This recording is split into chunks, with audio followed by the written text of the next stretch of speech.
You're ready to sell your house. Unfortunately, there's some things you gotta do. Let's talk about it, okay? This is the time that, even though you may not want to, you may want to make those honeydew repairs. Replace the rotten trim.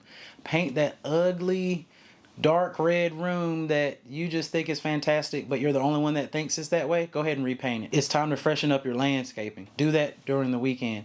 Don't put the house on the market and say, well, we'll just let the buyer decide what they want to do and we'll do it for them.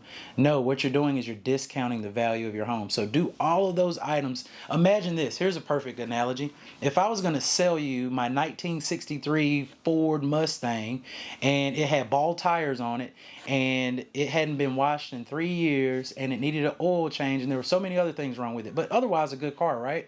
But I wanted top dollar for it. Would you be willing to pay it? No. But if I put some Armor All on the brand new tires, in fact put white walls on them because they cost a little bit extra but it's so worth it, and then I made sure we got a good wax on it and I did all those things, you'd be more apt to pay top dollar for it. Same goes with the house. Spending a little bit of money will help you make a lot more money when it comes to selling your house.